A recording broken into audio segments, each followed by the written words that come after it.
Have y'all heard about this shit going down with Trinity Marriage? This is the craziest story I have ever heard, and I've heard some crazy stories, but I have to tell you guys about this because I had to hear it, so you have to.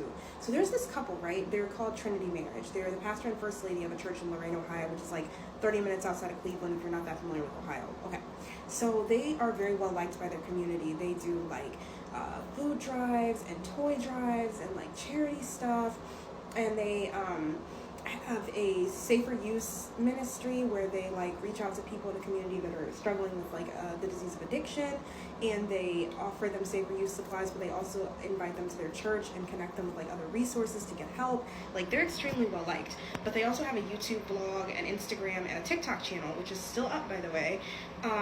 And their posts are about their marriage, and the reason it's called Trinity Marriage is because they play on like Christianity, the Trinity, and they say like a good marriage needs to have you, your partner, and God.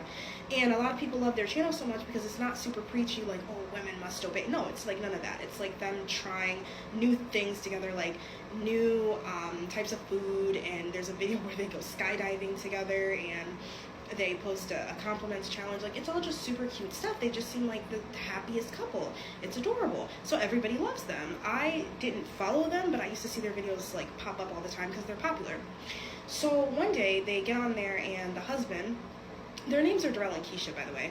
So the husband, Darrell, he gets on there and he says that he's been praying about his marriage, and he feels like God was telling him, like, turn one of the bedrooms in the house into a walk-in closet for his wife Keisha, and he was going to turn the basement into a man cave for himself. They have a nice house, but like it's not like, you know, it doesn't have walk-in closets. So he's going to do this project for her because she's always wanted one, and he's always wanted a man cave, and their basement's unfinished. So they start this project.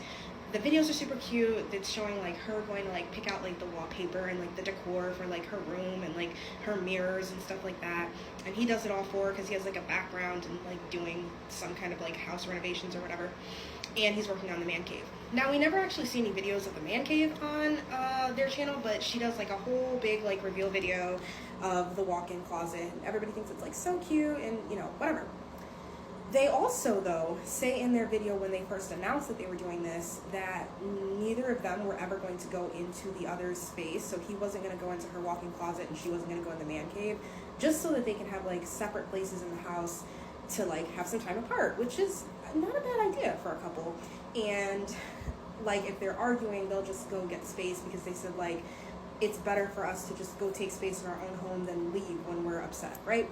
Okay, so one day, after all this is finished, I don't know how much time has gone by, maybe like a month or two, I don't know. But the wife comes in, all this happened this year, by the way, like this story just came out. So one day the wife is coming home from shopping. She comes in through the garage, because they have an attached garage. She comes inside, and she has a bunch of bags or whatever. She was shopping, and there's this woman in her house, because I guess the door led straight into the kitchen. So she comes into the kitchen, she sees this woman in there. The woman's like one looking, you know, and the woman is like clearly messed up. Like, she's a little bloody, like she's got something weird on her ankle. Like, she just looks like you could tell something's wrong. This woman doesn't hesitate. As soon as she sees the wife, she grabs one of the kitchen knives and she lunges at her. And the wife, like, I think she literally just dropped all the bags and she ducked to get away from her. And she crawled really fast over to their kitchen, because this couple believes in pew-pews. So she pulls it out. And by the time that she stands up and the woman's lunging at her again, she just fires, because she just walked into her house. There's somebody in her kitchen lunging at her with a knife. Like, it's life and death right now. So and then she gets her right there, and the woman immediately, and the wife knows. So she calls not 911, but her husband, because she's freaking, she's panicking. She doesn't say on the phone what's wrong, but she just says he needs to come home, he needs to come home, he needs to come home. So he gets home. He starts panicking immediately. And who knows how long they just were like in this state of panic, but they were like, you know what, we've got to do something. Like, we've got to figure this out. And the wife wants to call the police, because she's like, I can't believe what I just did, but you know, it all happened so fast. I should have tried to talk to her. And the husband's like, babe, like, you could go to jail. Like, we can't call them like this. Like, we've got to just. And the wife's like, no, like, we have to do the right thing. We have to. And he's like really against it. He's like, listen, I want you to just go relax. Try your hardest to forget about this. I'm going to take care of her, you know what I mean? Get rid of the evidence, and we're just gonna move on because we can't report this. So meanwhile, while all of this is happening, there's a man who not like right then, obviously, like a week or so later, gets on Facebook and says that his sister is missing. He hasn't seen her.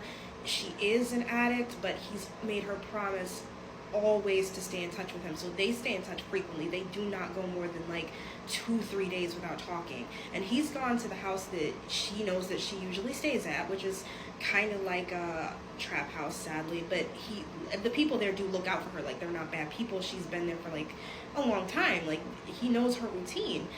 And he helps her out when, he can, but she just doesn't want to get help, or she's gotten help in the past and relapses, so he does the best he can. He says that she's been missing. The wife is scrolling on Facebook. She sees this post, and she just falls apart. Like, she cannot handle it. She cannot handle it. So she goes to the police. She doesn't tell her husband. She goes to the cops. She turns herself in. She admits to what she did. And the cops, they know her too. They are very well known in this city as wonderful people. So the cops feel bad for her. And they understand, but they're like, okay, we do have to, come to your home and like do these different standard things. So they come to the house. And I think when the cops first get there, the husband isn't there. But then eventually the husband pulls up. He sees that the cops are at the house. He calls his wife. He's livid. He's like, why are the cops at our house? What did you do? What did you do? What did you do? And she's like, I couldn't take it anymore. I'm sorry. I had to turn myself in. And he's just acting totally different. The cops, as they continue to like explore the house or whatever, they go top to bottom. They go to the basement. Guess what? There is no normal man cave down there. They don't find neon beer signs and cans of whiskey and sports memorabilia and a dartboard. But what they do find is that the basement is soundproofed. There's a bed, there's a bucket, and there's a chain attached to the cement of the basement. Mind you, it was his idea that he and his wife never go into each other's spaces. The woman that was in the kitchen had been kept in the basement by the husband the whole time. The pastor. So what she had, I guess, something hidden on her that was like, or maybe she was able to access like some cement. I don't remember. You guys can look it up how she did this, but she was able to eventually break the chain. And she was trying to get out of the house. Now, she had no idea what the wife knew and didn't know. All she knew is that she needs to get out of this house. And she was afraid. So she attacked the wife. And then the wife attacked her back. Because, again, this is life and death. She's lunging at her with a knife. So it turns out that this was all the husband's doing. And when they find that downstairs, they go looking for him. And he tries to, like, escape. He tries to, like, run away. He tries to disappear. But they catch up with him. Eventually, he has to lead them to the BODY, and now he's on trial for what he did. But here's the part that makes it even worse, though. Remember how I said it was going to be a man cave for him and like his buddies to watch sports? Men were actually coming over to the house, like men from the church, like the deacon, the usher, like church treasurer, like that higher, like the people that are in the pastor's circle. All of those men knew and participated.